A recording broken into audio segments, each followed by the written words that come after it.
Welcome back. Last time you got to hear from our entrepreneurs and the details about their ventures. Some of these ventures have more than one founder. We pride ourselves in being able to rely on each other for our strengths. You know, he's very analytical. He's the type of person that enjoys crunching down the numbers and putting them in order, whereas, you know, that helps me be able to go out and actually extract the information from the people because, you know, I handle that part, you know. My name is Karen O'Neill, and I am the co-founder of Boston Tutu Dolls.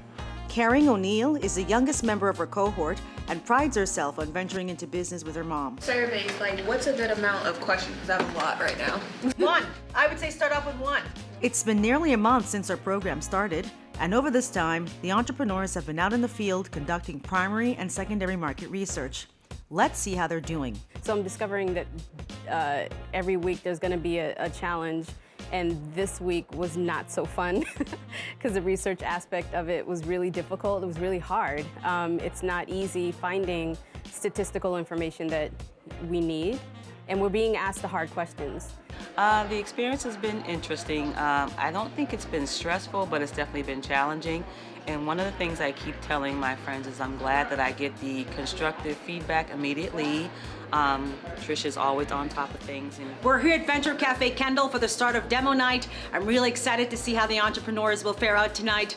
They've got quite the lineup. They've got a session where they're demoing their products to the entrepreneurial community here, followed by individual focus group sessions that are tailored to see how well they're doing in terms of the feasibility of their concepts.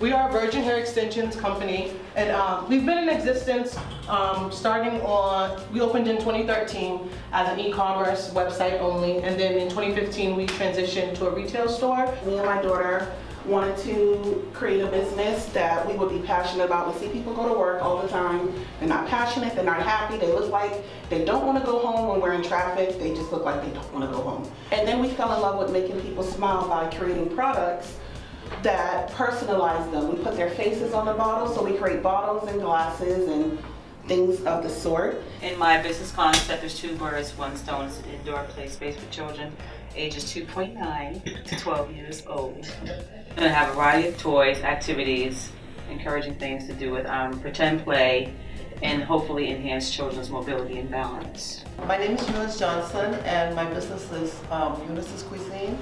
I'm focusing right now on trying to get a restaurant or a food truck, and I'm from Spanish Honduras, Central America. Essentially, Exceptional Minds, we're an event planning agency. We try to create opportunities for amateur rappers and other performers to basically like hone their craft. And the reason why we do this is because we're rappers ourselves. Starting off, we often found that most events for rappers performing are unorganized, there's lack of communication, and often everybody doesn't even get to perform.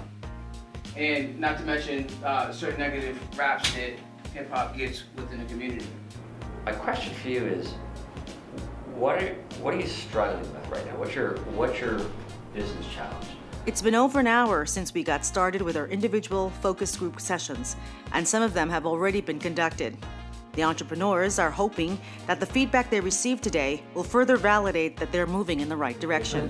You could end up with a wait list in an instant, and the novel concept that would be, one quick press release to Channel 5 and 7, I think you could probably get some good free press out of it as well.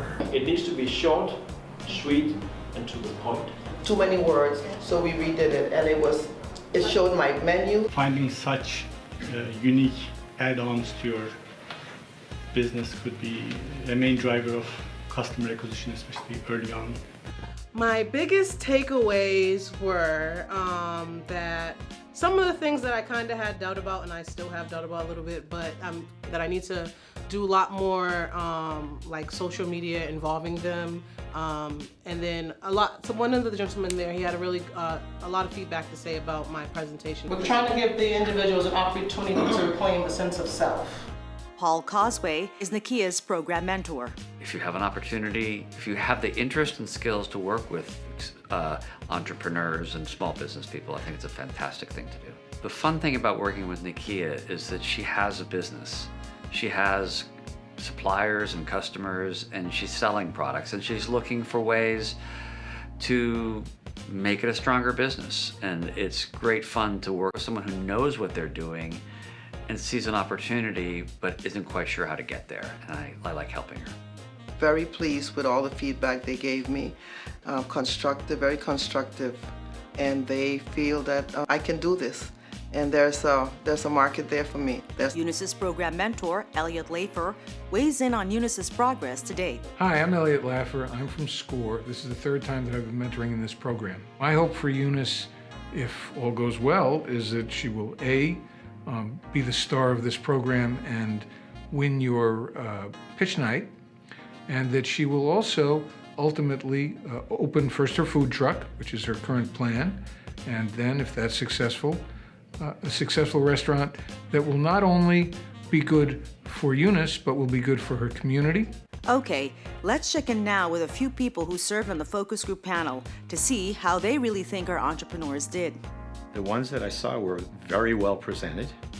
They had done their homework, and I think it was actually very slick. There was photos. There was lots of research done.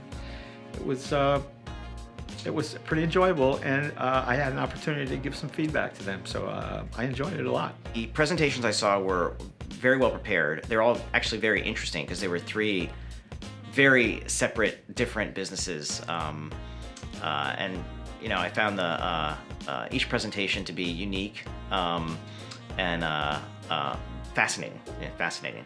I know it's very difficult for some of the entrepreneurs who were presenting to present. They have never presented before, it seemed like.